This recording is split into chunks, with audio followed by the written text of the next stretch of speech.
Okay. Okay, so hello and welcome everybody. So I'm very pleased to welcome you all this evening to our first summer lecture, which we would like to organize every year from now on, and which will give us the opportunity to get together once a year for a ceremonial occasion.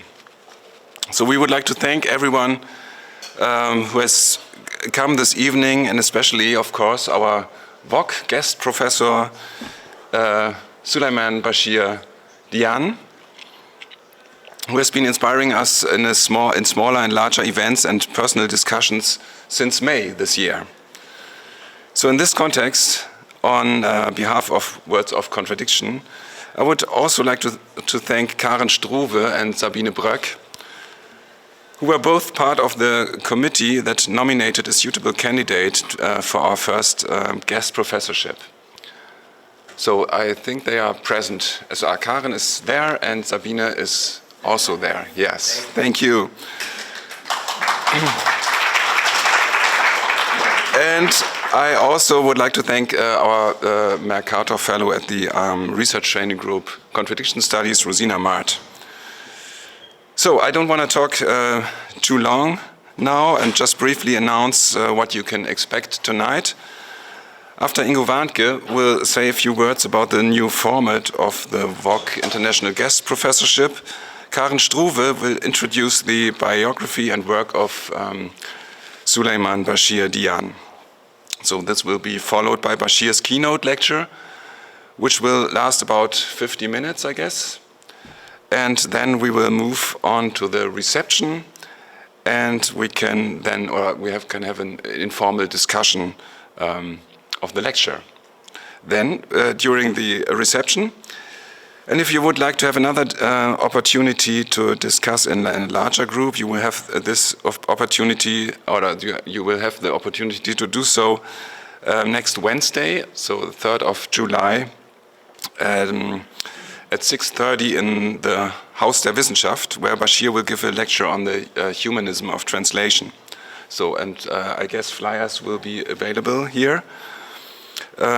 And this will be the last lecture as part of his guest professorship, and we look forward to welcoming many of you in the Haus der Wissenschaft next week. But for now, I would like to hand over to Ingo. Thank you. A very warm welcome to you all, to the WOC family, to Bachir, of course. Welcome, Bachir, once again. After a wonderful lunch together with our rectorate today, with Bachir, it was really nice. Our vice rector, Michel Kuchera, is here too. Thank you for coming. Yeah, we are very pleased to welcome you here. It's a great pleasure for us to have this new format of Words of Contradiction, two senses. On the one hand, the establishing of first Words of Contradiction International Guest Professorship, and then of this summer talk with a small reception after that.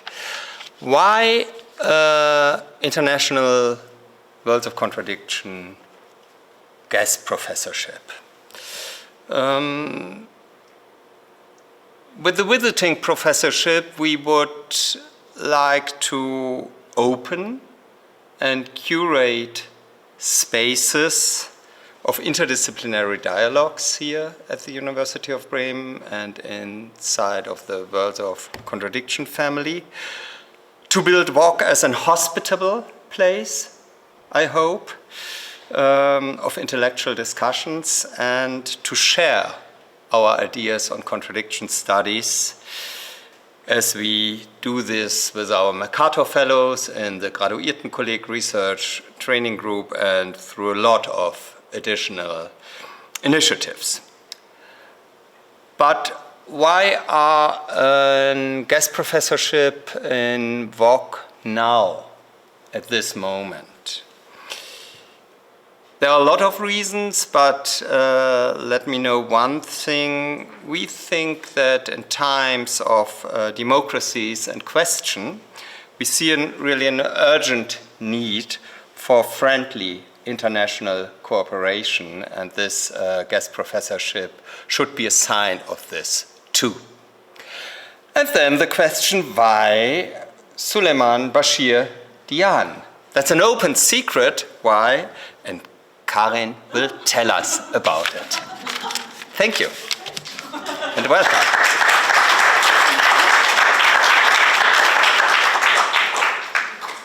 Okay, revealing secrets, that's my task. So, dear Professor Souleymane Bachir Diagne, dear Vice Rector, dear colleagues, dear students, dear guests, dear friends, dear WOC family, I learned the term. I now have the great pleasure and honor of introducing our visiting Professor Souleymane Bachir Diagne to you. Introducing his very productive and impressive career means translating it into only a few stages of his life, a few publications, and some key terms he coined. But still, I would like to outline some central ideas from his work and thinking. Professor Diagne looks back on a truly global academic career. His life path led him from Senegal to France, as he holds an aggregation in philosophy of the famous École Normale Supérieure, where he studied under Louis Althusser and Jacques Derrida. He took his doctorat d'état in philosophy at the Sorbonne. Then he taught philosophy for many years at Cheikh Anta Diop University in Dakar, Senegal. And from 1993 to 1999, he was personal advisor to the Senegalese president Abdou Diouf for the areas of culture and education, before moving to the US in 2002, where he's been working at Columbia University in New York since 2008. Professor Diagne is one of the world's leading experts in the research fields of comparative African philosophies and literature, combining logic of mathematics with the history of philosophy, epistemology, and Islamic philosophy.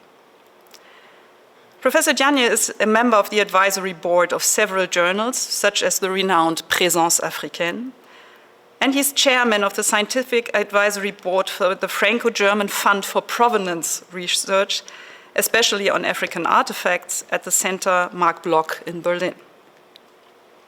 His publications have received numerous awards, including the Edouard Glissant Award, and are available in French and English and German. A whole series of interviews are also translated into German, for example, in Merkur, Zeit Online, or on Arte.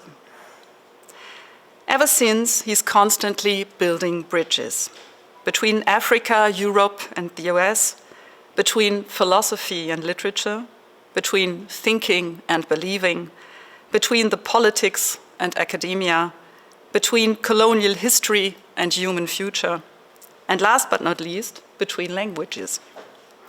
He writes his books in French, he speaks 7 languages, and he thinks globally.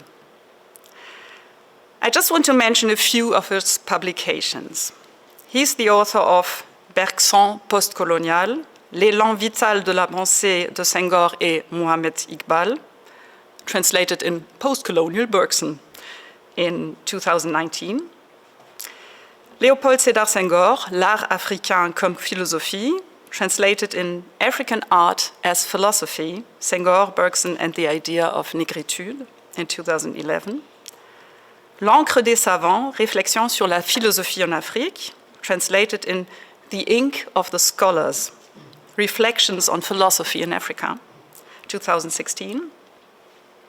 Comment philosophie en Islam, translated in, attention, Open to Reason, Muslim Philosophers in Conversation with Western Tradition, in 2018.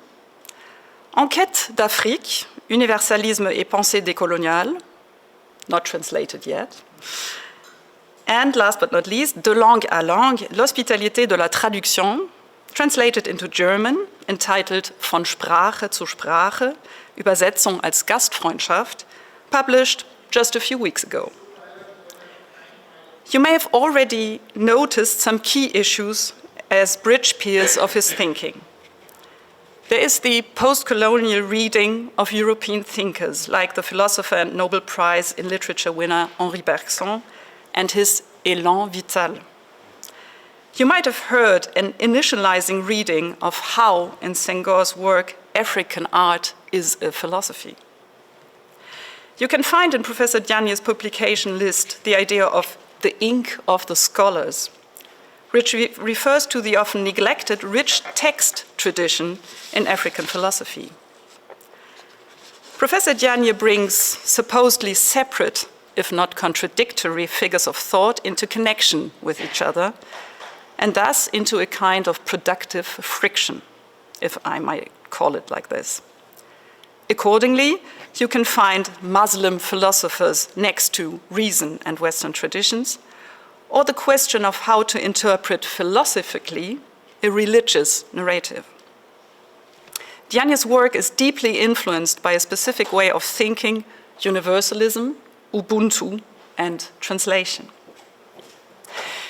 You might ask yourself, universalism, in times of post-colonial challenges and decolonial critique of Western concepts? Don't universalistic approaches of cultural contact often lead to hegemony and dominance in the name of a multicultural salad bowl? Professor Diagne offers a specific approach, giving universalism a direction and a human basis at the same time.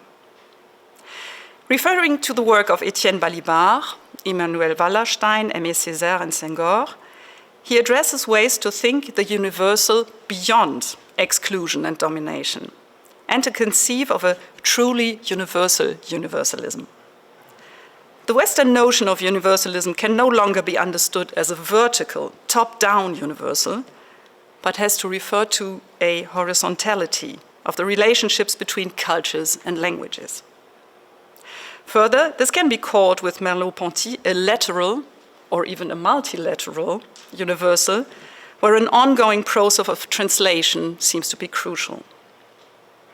Before I return to this idea of translation, I would outline the human basis I've just mentioned by introducing an untranslatable notion that plays an important role in African politics and also in Professor Diagne's work. It's the word, and later the concept, of Ubuntu. You might remember it as a word in the Bantu languages of South Africa, popularized by Desmond Tutu and Nelson Mandela. The semantic field of this word, as Professor Diagne explains, I quote, is very rich. It means humanity. In general, the fact of showing humanity in particular. It translates belief in a universal bond. And it's even more than just a human affair. It's about protecting not only human life, but lives on Earth. These notions of a multilateral universalism and humanism as Ubuntu are closely linked to the notion of translation. For Professor Diagne, doing philosophy means translation.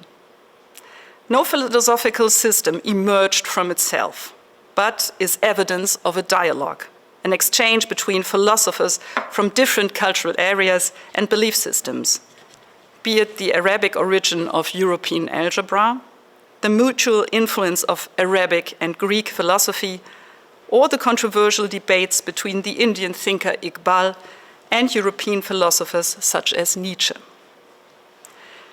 Translation also means welcoming new, different, maybe unfamiliar words, ideas, in hospitality and changing. In this sense, translation, especially in a post and decolonial relation, means reciprocity, without ignoring power relations and by taking power relations, violence, and war into account. Dear Bachir, you not only bring together perspectives, texts, and concepts from important thinkers around the world, but you also bring together many people tonight who are dealing with contradictions in life. Anthony Mengen described your approach in Une enquête d'Afrique as a thinking of paradoxism, une pensée du paradoxisme, which makes you our perfect guest professor in the worlds of contradiction context. So in this year's WOC summer lecture, Professor Diagne will discuss the question of African philosophies as thinking from language to language. Cher Bachir, merci d'être parmi nous. C'est vraiment un grand honneur de vous avoir parmi nous. Et sans tarder, je vous laisse la parole. Merci.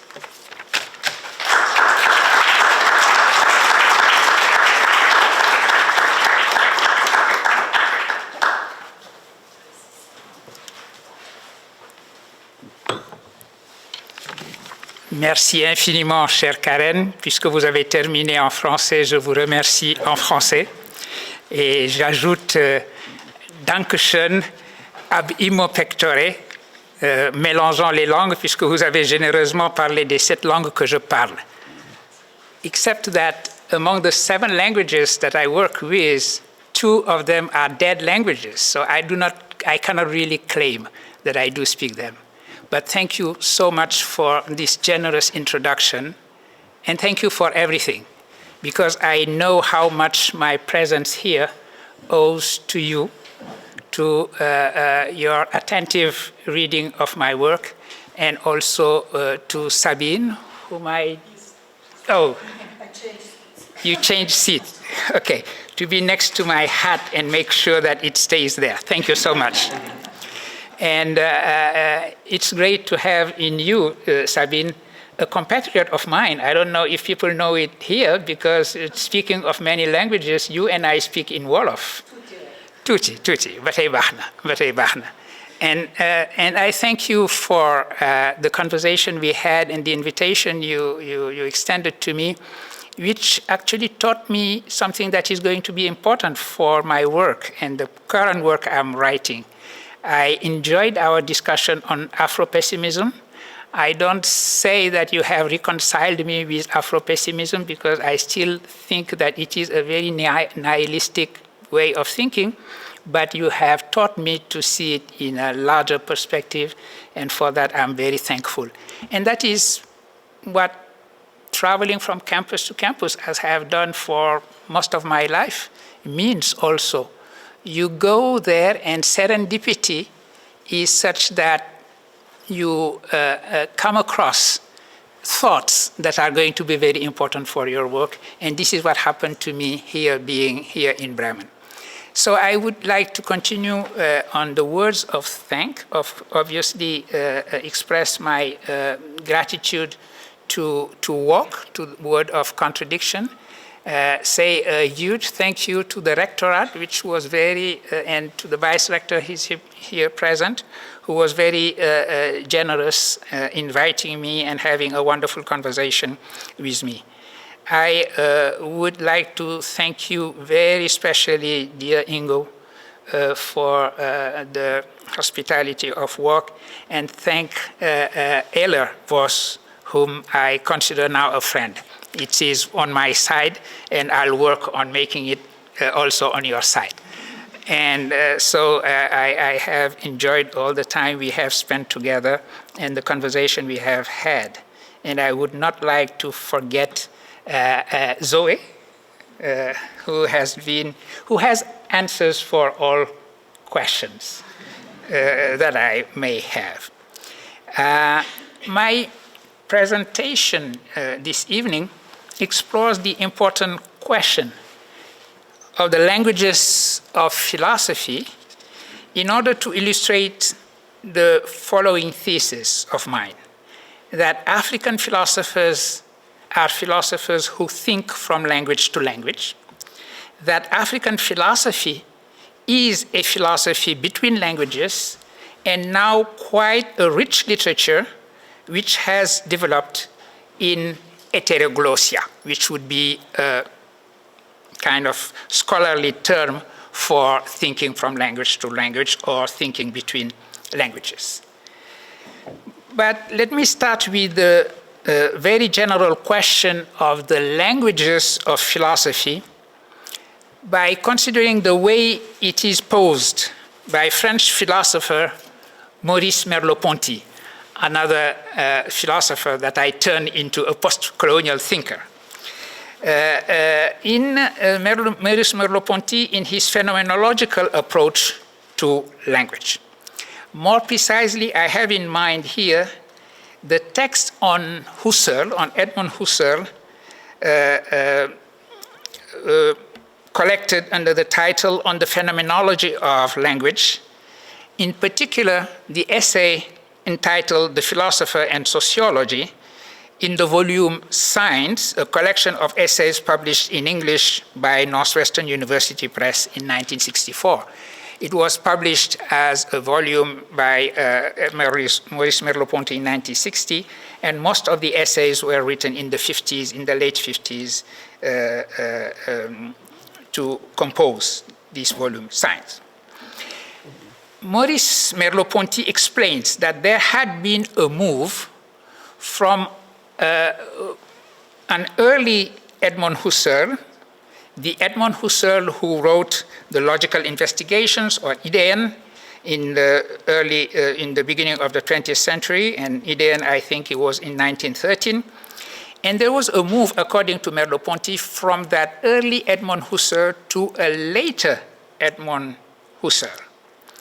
While the first one held as a starting point of those logical investigations, I quote, the ideal forms of a universal language with a universal grammar. The latter, the later Edmund Husserl, recognizes the word of everyday life, the word that we access through social sciences, and the historicism against which he was very strongly in his first writings. Basically, it is a Husserl that goes back to, and pardon my pronunciation, the Lebenswelt, the word of life. Merleau-Ponty writes that in that second Husserl, I quote, we no longer find the idea of a philosopher subject, master of the possible, who must first distance his language from himself in order to find, beyond all actuality, the ideal forms of a universal language. Philosophy's first task with regard to language now seems to be to rediscover our inherence in a certain system of speech, which we use with full effectiveness precisely because it is as immediately present to us as our body. End of quote.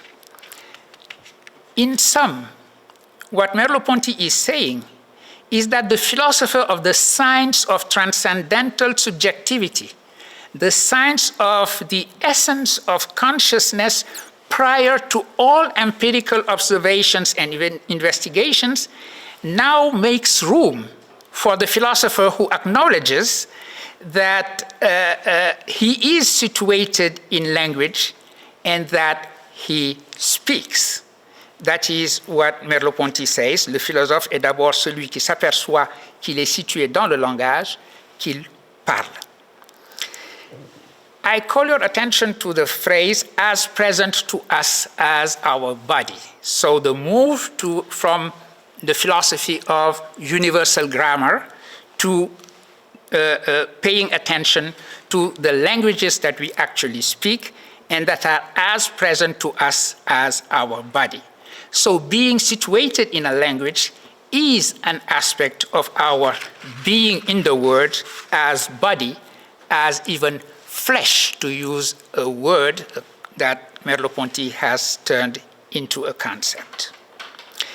It is not just a matter of exploring language in general in relation to thought, saying that one cannot think without language, for example, or that our thinking is always already constituted through and shaped by language. But that we do speak this or that particular human tongue, Finnish, French, German, or Swahili, and that must have an influence in the constitution of our philosophical arguments. One would not pay attention if I say Finnish and French and German, but maybe one would ask, oh, Swahili, philosophy, Swahili? Yes, there is a very rich written tradition of philosophy in Swahili, because Islamization of the Swahili coast did not just mean the introduction of a new religion, but also the graphic reason of Islam, and also everything that at that time was considered to be Islamic sciences or disciplines, among them falsafa or philosophy. I therefore pose the question of the languages of philosophy following 3 points. My first point would be to present and critique the notion that there is a language or languages of philosophy, all of them being Indo-European languages. I call that notion, following French philosopher Roger Paul Droit, the myth of Greek-only philosophy. He wrote this in a book he published in 2023, A voyage in the philosophies of the word, un voyage dans les philosophies du monde. My second point would be to conduct, very quickly, a deconstruction, to quote my old mentor, a deconstruction of the ontological nationalism of what we call Western philosophy. And my third point will be to look at the case of African philosophy as thinking from language to language. So, first aspect of my presentation on the myth of Greek-only philosophy. Today, the watchword is the decolonizing of philosophy, against the notion that philosophy has a geography, that of Europe, and its languages, those of Europe. And actually, decolonizing is a watchword for everything. We are decolonizing everything. We are decolonizing museum. We are decolonizing the universal. We are decolonizing, decolonizing, decolonizing. And we do not always make the effort, for example, of thinking, okay, what does exactly a decolonized curriculum look like? It is easier to say why we need to decolonize the history of philosophy than to try to build and construct a decolonized curriculum. I close that parenthesis to just remind us that the assertion of the Greek origin of philosophy, this origin being itself a miracle, is an invention, a pure fabrication, and actually quite a recent one. And this fabrication has been connected to colonialism and expansion of Europe. This is evident in the use of the expression translatio studii et imperii, to signify the transfer, translation, transmission of Greek sciences and the imperial spirit of the Roman Empire to Europe. The discussion being who was the heir of the Roman Empire, and Charlemagne claimed that for himself, as we know. The excellent work by Catherine Koenig-Pralong in French, La colonie philosophique, écrire l'histoire de la philosophie, the philosophical colony, writing the history of philosophy, that was published in 2019 at École des Hautes Études in Social Sciences. I believe that Catherine is German origin, has German origin, so I would expect that the book will come out in German at one point. This translatio supposedly followed the single linear trajectory that led from Athens and the Greek language to Rome and the Latin language, and then to Europe in Latin, Europe intellectual capitals in Latin, and then in the vernaculars of Europe. And yet, a medieval author such as Roger Bacon, the Doctor Mirabilis, who died at the end of the 13th century in 1292, was very well aware that the translation, transfer of Greek philosophy and sciences had also followed other paths, and it has in particular passed through other languages as well. The early 19th century was a period in which philosophy constituted its own history as a discipline. Hegel constructs this history as Europe's exclusive affair, the very foundation of the exceptionalism of Europe and its universalism. Usually the two go together, exceptionalism and universalism, the latter presupposing the former. And the reason why I connect this construction of the history of philosophy as the exclusive affair of Europe to colonialism is that when he was giving his lectures on the history of philosophy in the early 19th century, at one point in 1830, France conquered Algiers, and Hegel saluted that event as, in a way, going in the direction of universal history and the history of the absolute spirit. And so in that conquest by France of Algiers, the sign that what he was saying about universal history was right. Because he mentioned in those lectures that Africa was to be divided into Egypt, Egypt not belonging really to the continent. It was such a brilliant civilization that it could not objectively belong to Africa. And then he considered that the northern part, Maghreb as we call it now, had the destiny and the destination to become, to be hooked to Europe, but not on an equal footing, obviously. It had to be the colony of Europe. And then there was what he called Africa proper, which was forever wrapped in the dark mantle of night, as he put it so poetically.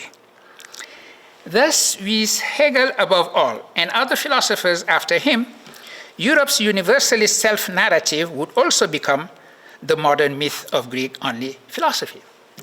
And about that, Roger Paul Droit writes, I quote him, "Apart from Europe, the daughter of the Greeks, all cultures are now devoid of philosophers. Philosophers live in Athens, in Rome, in Berlin, in Paris, in London, and New York, but not in Benares, in Lhasa, Jerusalem, or Baghdad. All doctrines coming from elsewhere are ousted from the philosophical scene." End of quote. And yet, if the fundamental question of philosophy is, as Leibniz puts it, why is there something rather than nothing, or what it means to be human, it is hard to imagine that these questions have never been asked in any language in Egypt, in India, or in the Songhai Empire. And the Greeks themselves had never effectuated such an enclosure of philosophy, any more than the moderns. Descartes, for example, acknowledges that the matrix of his system is the science of algebra, a foreign one as its name indicates. Actually, algebra is an Arabic word, and the thing itself, the reality of the discipline, has its origin in the Islamic word. And to mention another German modern, Leibniz saw all the benefit to be drawn from Chinese ideograms. Indeed, it was natural for them, for these modern, to consider that wherever there were men and women who thought, there existed a philosophy, a love of wisdom expressed in every language and inhabiting every culture.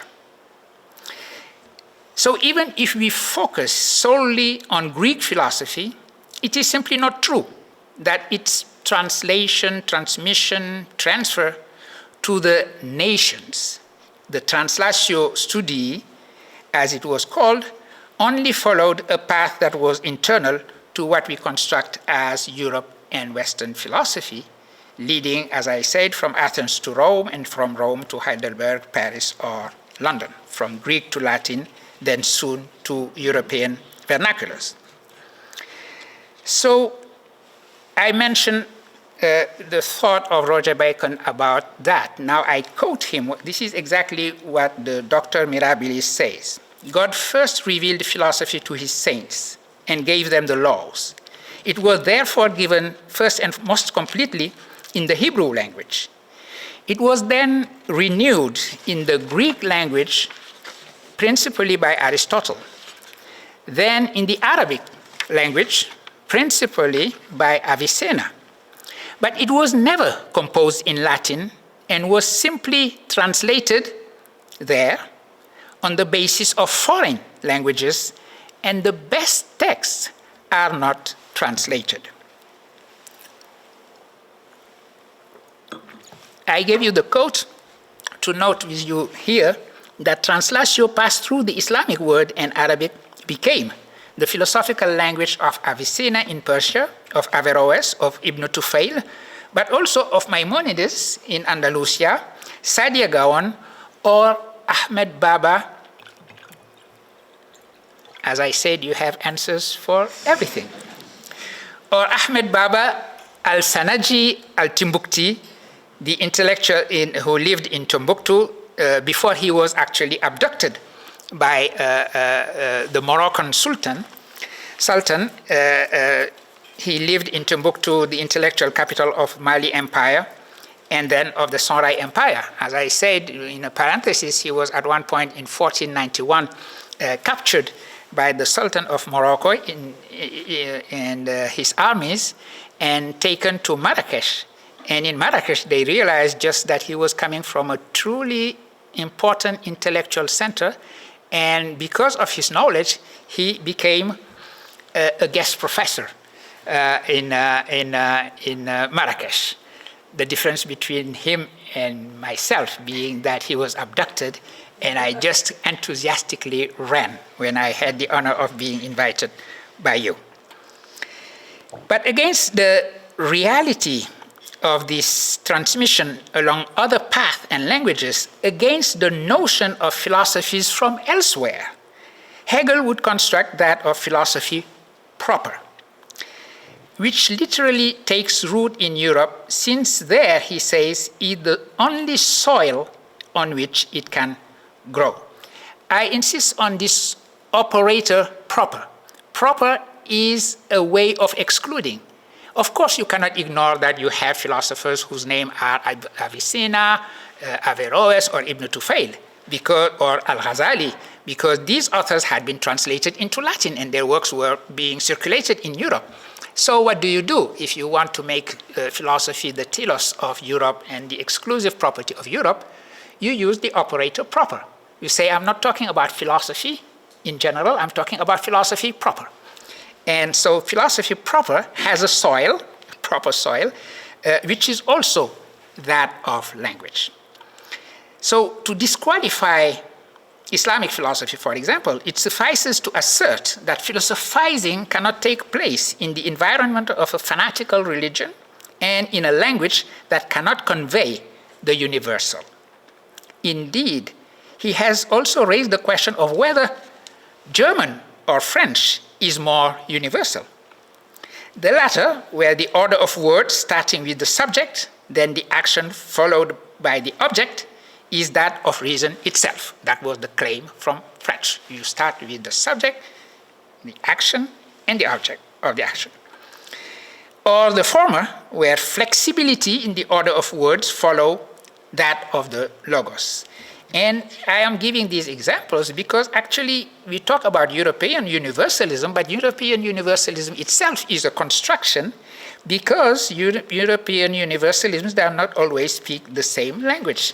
German universalism is not French universalism, which is not British universalism. But we can have that conversation when we have a glass of apple juice. This leads me to my second point about the deconstruction of the ontological nationalism of Western philosophy. Heidegger's declaration that philosophy speaks Greek is the best illustration of European exceptionalism founded upon the myth of Greek-only philosophy. That exceptionalism has been called an ontological nationalism and not a linguistic nationalism by French Germanist Jean-Pierre Lefebvre, whom you may know because he is the main translator in these recent years of German philosophy into French.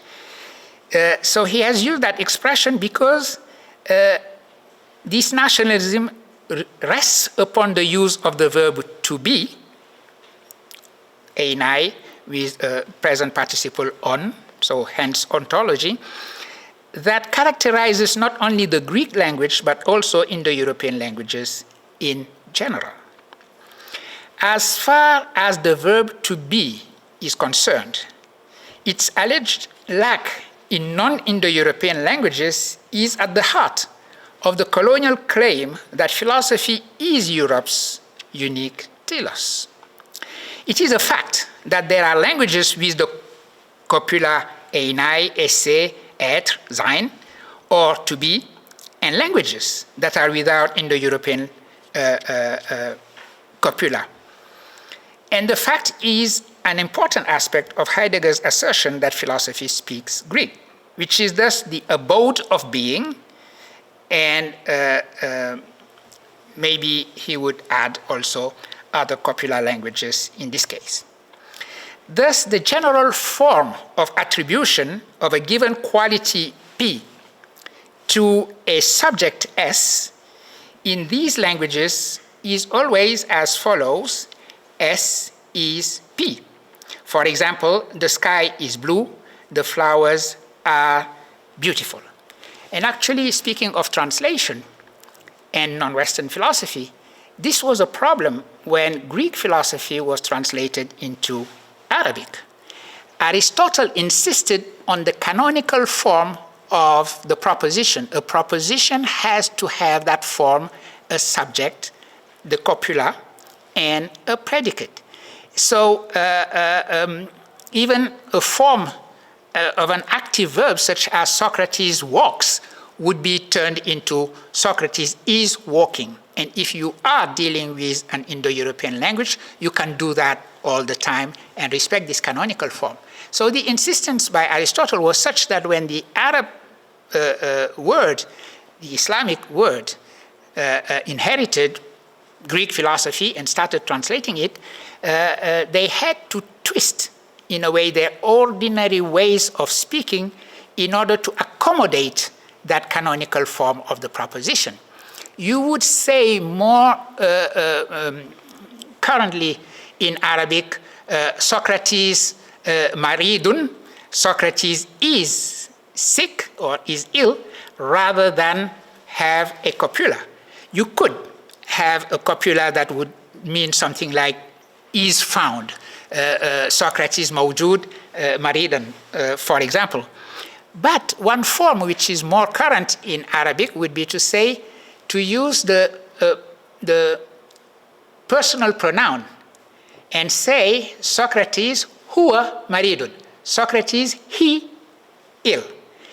And this is important in the history of logic, for example, because then in a formal way you respect the canonical form of a proposition. You do have your subject, you have something that connects the subject and the predicate, because after all that is the meaning of copulatio. So the word in Arabic rabita is exactly the same thing as copulatio.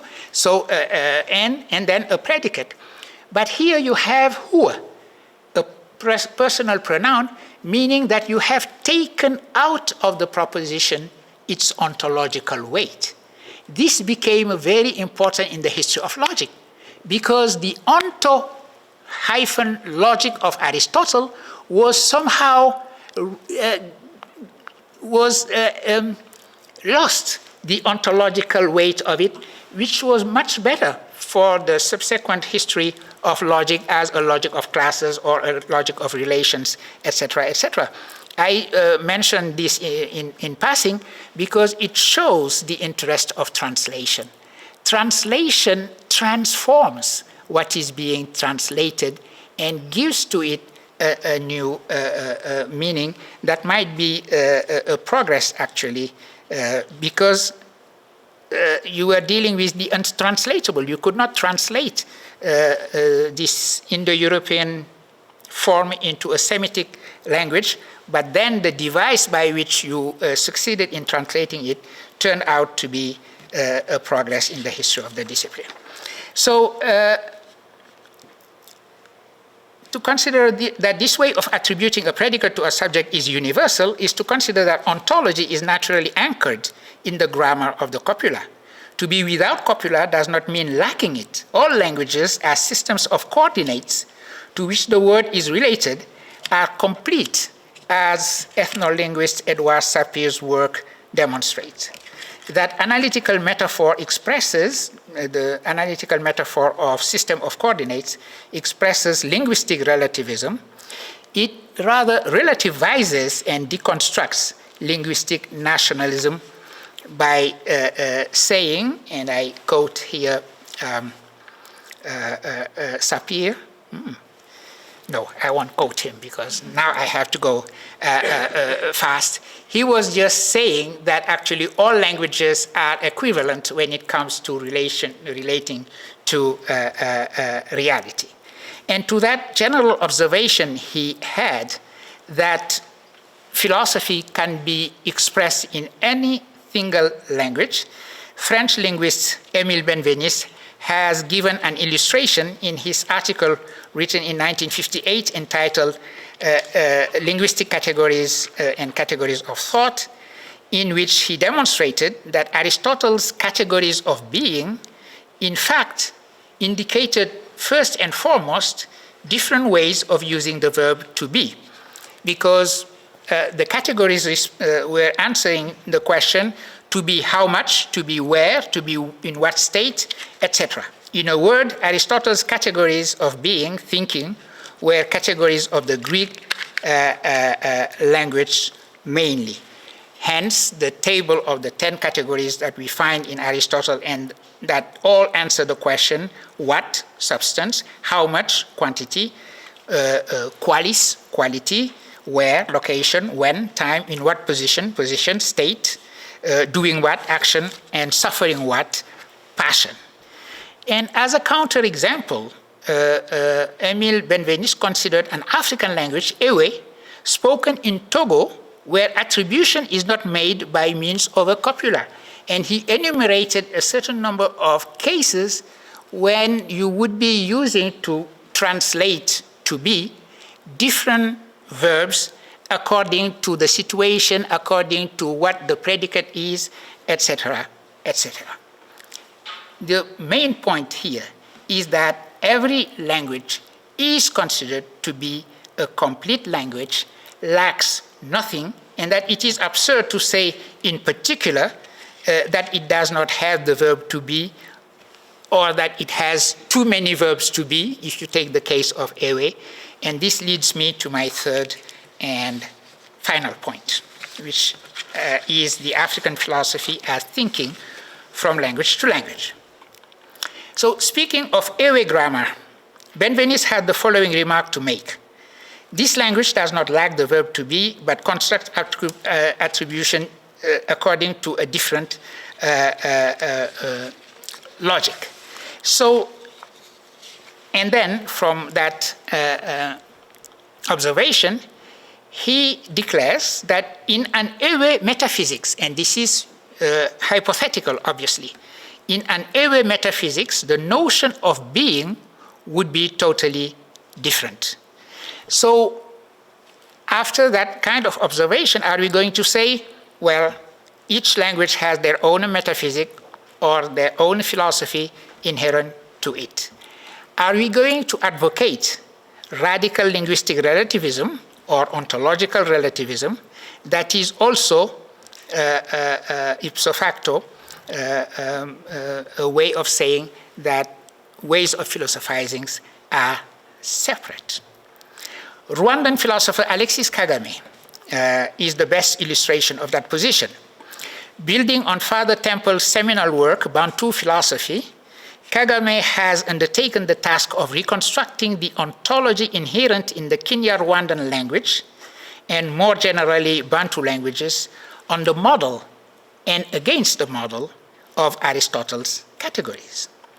The result of Kagame's reconstruction is his important work on the categories inherent in the Kenya-Rwandan language, which he examined first in 1956. That was his dissertation in Brussels, Belgium. and more generally in the Bantu languages that he analyzed in his second major work, published 20 years later in 1976, under the title La philosophie bantu-rwandaise de l'être, Bantu-Rwandan philosophy of being.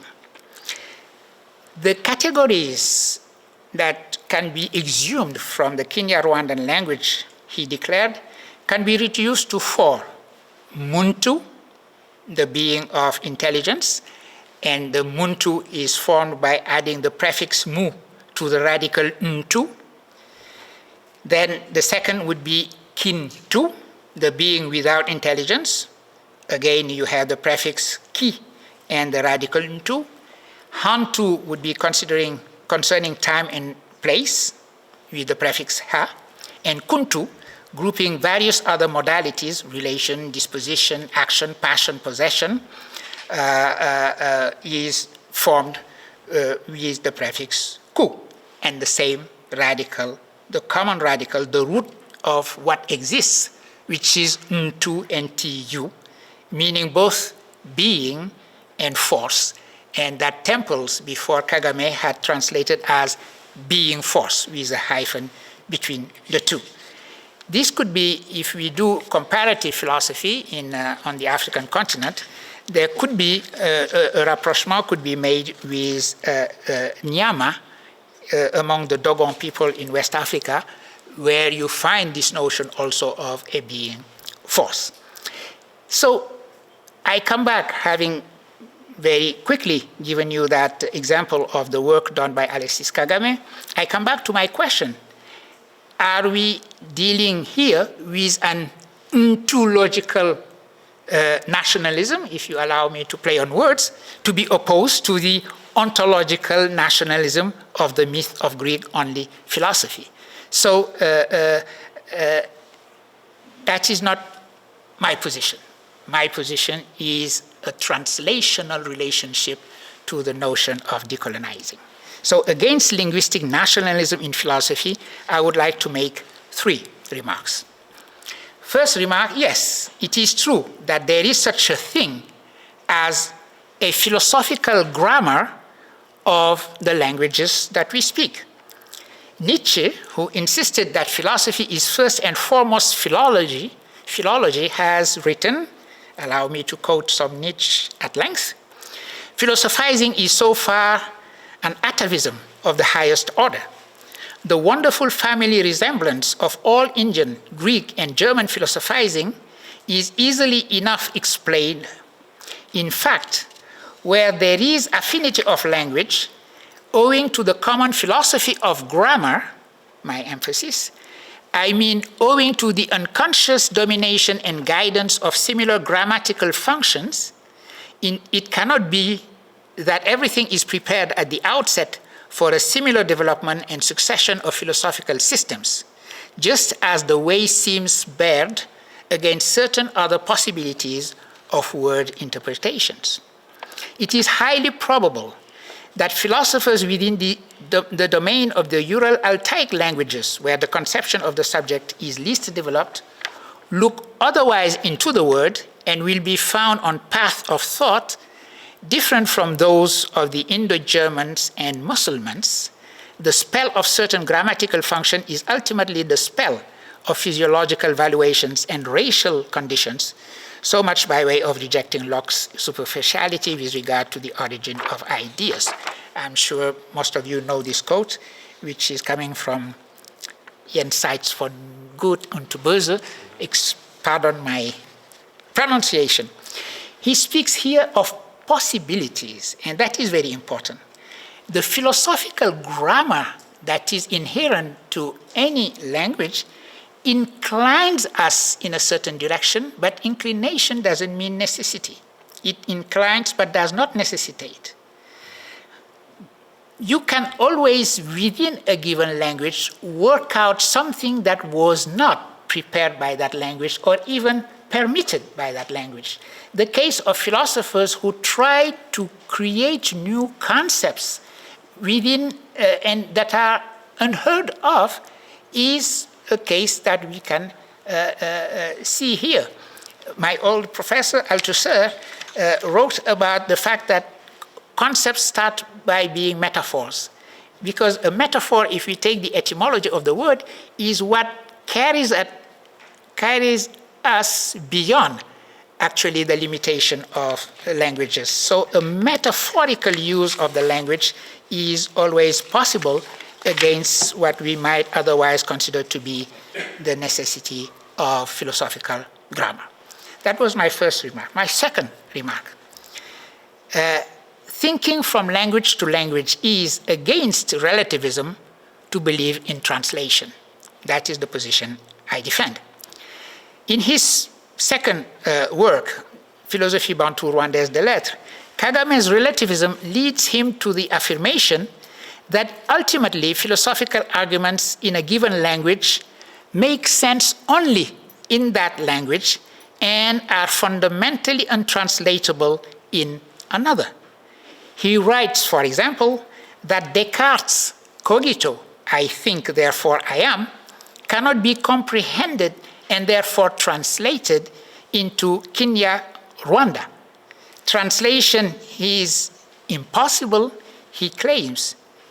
And in a way, if I go back to what I said about Merleau-Ponty and his idea that our language, the language we speak, is an inscription, our inscription in the very flesh of the word, and situates us in the word, yes, it would be right to say that fundamentally translation is impossible, and Merleau-Ponty does write that, but he adds that it always happens nevertheless. And why does it happen?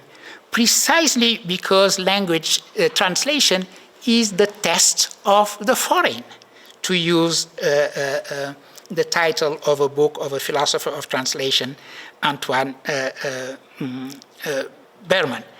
And this approach that looks like separatism by Kagame, in fact, is totally contradictory.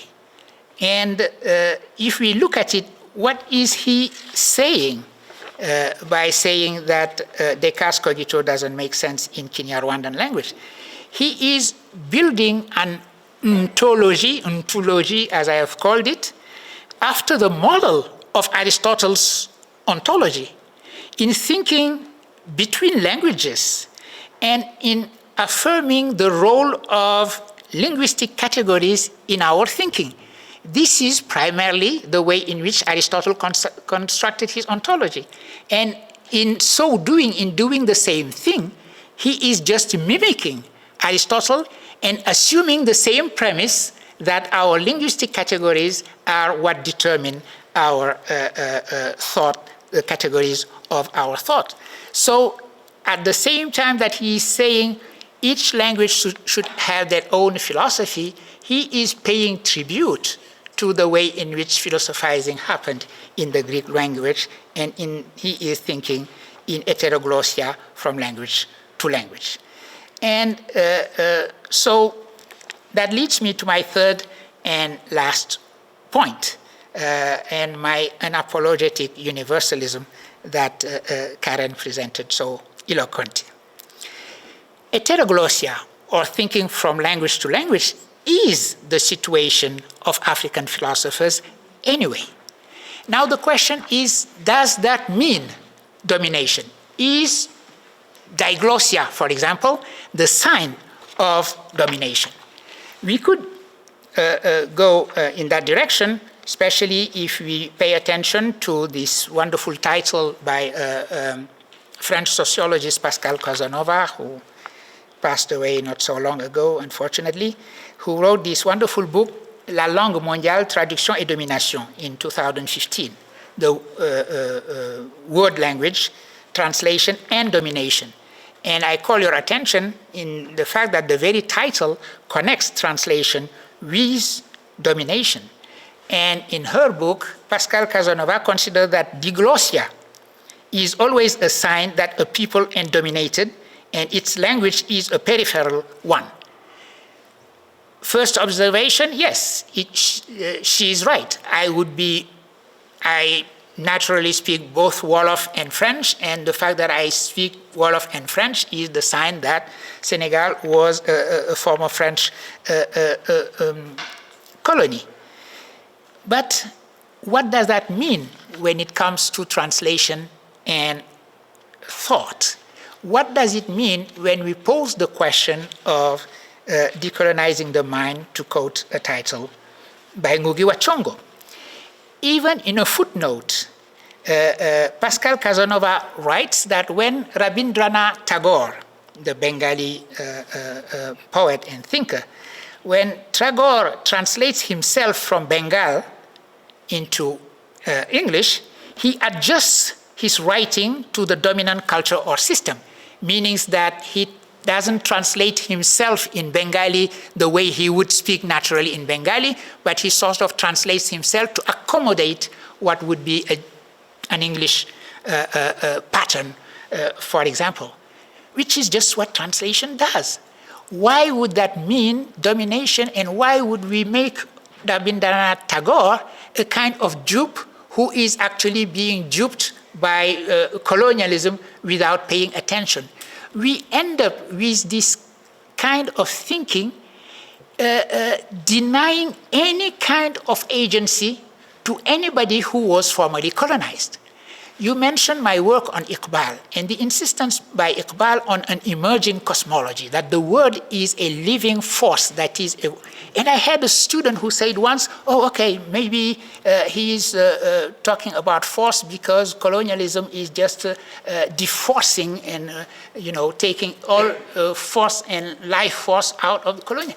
In the end, you keep making colonialism the only agent in the world while you are trying to decolonize at the same time. I think this is a fundamental contradiction that I am happy to submit to the word of contradiction here. So what it means simply is that, yes, of course, there is a need to produce also African philosophy in African languages. But this does not eliminate heteroglossia. Heteroglossia can take place within a given language as well. If I write what I am telling you in Wolof and I publish it, I would still be thinking from language to language. I would be still thinking from heteroglossia. And that is a good thing, because what I am conducting then is the test of the foreign. That is the first remark that I am doing. Heteroglossia is a manifestation of that lateral universalism that is not overarching universalism. If we analyze it seriously, that is what we are going to find. And instead of thinking that diglossia is coloniality, we would, on the contrary, see that the capacity to go from a language to another language, translation in a word, is a realization of a universal or a horizontal, a lateral or a horizontal universal against the overarching imperial universalism. Remark, this diglossia anyway does not always happen with European languages. It happens with Arabic as well. I have mentioned the significance of Islamization of important parts of Africa in terms of the introduction of Islamic philosophy, but also in terms of what is the hybridation of African languages. From Swahili, which is hybrid, 70% almost hybrid of Arabic, to other languages such as my own, Wolof, etc. So hybridity has been developed by Ajami languages. And when a philosopher such as John Beattie discusses seriously the concept of Zaman or the concept of Sasa in African philosophy, he forgets to pay attention to the fact that these words were Arabic in the first place. The word Zaman is an Arabic word, and so is the word Sa. Last point, thinking in heteroglossia is this capacity of decentering, of constructing concepts in African language, achieving that construction through translation. And actually, when you translate a philosophical concept or a philosophical argument into another language, that operation teaches you something about the nature of the question itself, the nature of the problem, and it teaches you something about the resources of the language that you started with and the language of arrival. So my last word about that would be a word used earlier by Karen when she introduced me so generously, talking about dialogue.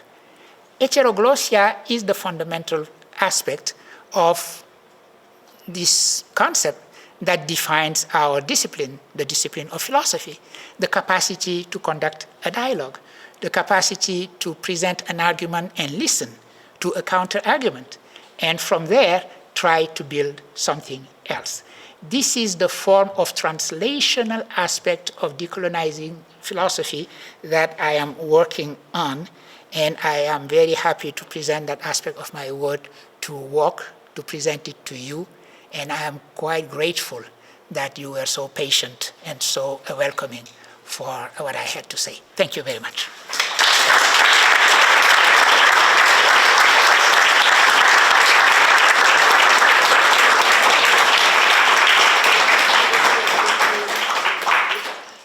Okay, so this was the first WOC summer lecture, and looking there, you might all looking forward to what comes next. So let me be very brief to again say thank you, Bachir, for your presentation tonight and for being such a kind and inspiring first WOC International guest professor. And so you set the standards high for all those future WOC International guest professors that will come to visit us. Again, yeah, thank you to the committee, to Ingo, to Ela for organizing all this preparatory work around your stay here. And of course, for tonight, also thank you so much for the people who helped us with the setup, with the camera, computer, and also for those who prepared the reception. And I think, with any further ado, we can move to the reception. Thank you. Thank you.